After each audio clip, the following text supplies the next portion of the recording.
Carlson is the best known and arguably most influential news commentator in the world. A stalwart of the Fox News evening schedule in America, he spoke out on the woke takeover of society, trans ideology, the race for net zero, a crisis of American democracy, and the war in Ukraine. He's a guy with incredible gravitas and skill. Plus, he's a lot of fun as well. Take a look. Talking to Trump is one of the great joys, one of the great animal joys. Let's pretend for a sec that our country had a news media that was interested in bringing you the news. What were these sheep doing when you apprehended them? They call you the egg hustler. Leprechauns exist not just on cereal boxes. M&Ms will not be satisfied until every last cartoon character is deeply unappealing and totally androgynous. Maybe the orange M&M is a secret sexist himself. Your mask is making me uncomfortable. I'm not a Putin defender, despite what you may have heard. Whilst I do too every night, I will say that this guy is the king of the political monologue.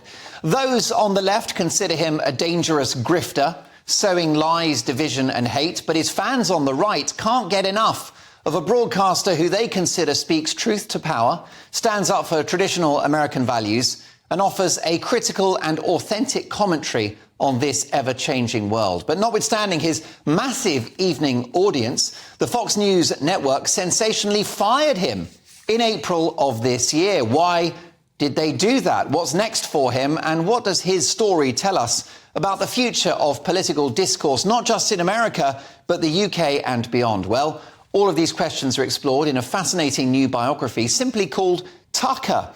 It's one of the most eagerly anticipated books of the year. It's out on August the 1st, I should say, and its author, journalist Chadwick Moore, joins me now. Chadwick, welcome to Mark Dolan tonight. For those of my viewers and listeners who are not up to speed on Tucker Carlson, why is he such an influential figure in America and around the world? What does he do that other broadcasters don't? Well, I mean, he's a rare talent. He's a once-in-a-generation talent in the vein of Rush Limbaugh. He's really kind of the only person who compares. You know, he's a conservative powerhouse. He was the most watched cable news host in history at a time when I think he was sort of artificially propping up the relevance of and legitimacy of a lot of cable news shows and networks. And he is, he kind of stumbled into television. He came into this. He's a very literary guy, and he's someone who I think just deeply has a lot of deep passions and concerns about this country. He covered things on his show. I saw in that great clips you just showed. He had a bunch of like animal segments and things like that. He's a big lover of nature and animals, and he wouldn't cover something unless he deeply believed in it. He wouldn't look to the front page of the New York Times to see what the news of the day was, which basically everyone in cable in this country does. But he decided what the news was. He decided what he felt was important and what people should hear about. And he had a connection with his audience that really no one else on television has ever had and has been able to imitate since he left. People really felt a deep connection to this man, and that he was speaking for millions of people who don't have a voice in mainstream media and in the official discourse of this country. Indeed, and you mentioned voice. He is the most predominant anti-woke voice in America, isn't he? Yeah, absolutely. And he delivers that not just with facts and data and what have you, but with humor. I mean, he's a hilarious man. As I spent a lot of time over the last year with him personally, and I was a regular guest on his show before it got pulled off the air.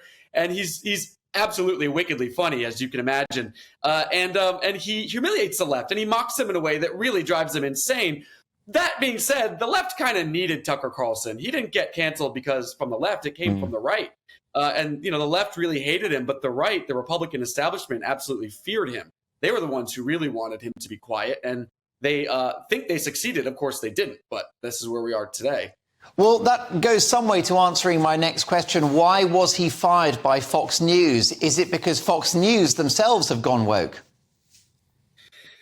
Well, that's the $64 million question, or I should say 3.5 million viewer question. Fox News has still not given him official reason. They have not told anyone. And technically, he's still an employee of Fox. He's still getting paid. He's still under contract. They're paying him to be silent until his contract runs out, which is just after the next presidential election. So it seems almost inarguable that this was political. And you can look to the fact that they're threatening him now because he's talking on Twitter. They're trying to send him cease and desist. They also, in one fell swoop, laid off his entire team. This was about 25 people. That's not common for cable news. These people are hired to work for a network, not for a show. But they completely purged the highest performing producers in all of cable. So someone, whether it's on the board of Fox, whether it's the Murdochs themselves, whether it's any of these massive corporations that have controlling interests in News Corp, wanted him to be silent. They wanted him off the air, and that's what they've attempted to do. But why has he been cancelled by the right, given that he is robustly conservative? Because he speaks against the uniparty. I mean, he challenged the Republican Party more than anyone else in mainstream media. You can look at any of the handful of issues he talked about where he bucked the narrative, whether it's Ukraine, whether it's January 6th, whether it's ESG. That's another big one that a lot of people don't talk about. But he was a staunch opponent of ESG. A lot of these corporations are big fans of ESG that have investing stakes in News Corp. And they really didn't like him being so influential. On cable, he had the ear of our leaders. That in that being said, he interjected this civil libertarian commentary into the mainstream discourse. And, he's always been a guy, I've now studied his entire career and well before, his childhood and everything. And he's always been a guy that really questioned authority. And they didn't like that. Many cast Tucker Carlson as a fringe lunatic, Chadwick, a racist, a conspiracy theorist and far right. Is there any truth in that? No, it's quite funny. And these people who would take 5-second clips of his show and try to get advertiser boycotts and whatever, they couldn't feature the entire 20-minute, well-crafted, well-thought-out monologue. I mean, Tucker Carlson is the furthest thing in the world from a racist. As he said to me, if I was a racist, I would just come out and say it. Why would I try to hide it?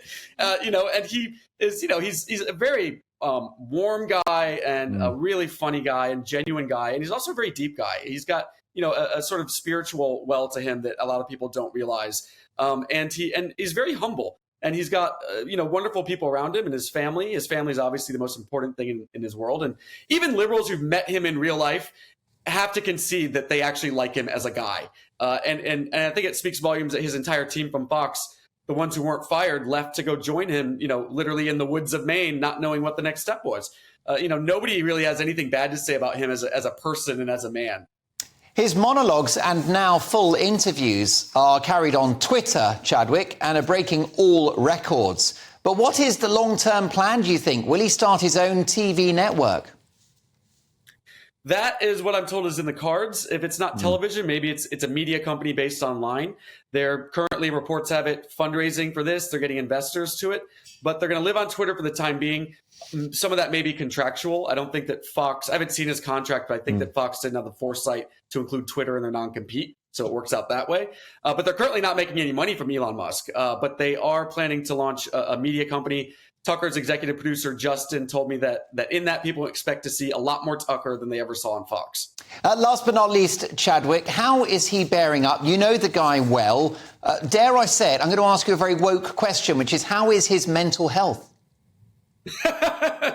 I think he's having the time of his life. He looks happier than I've ever seen him. And I think he's been able to step away from the fray a bit and really reflect and get some perspective. And he's definitely having the time of his life. He will have the last laugh, I'm sure.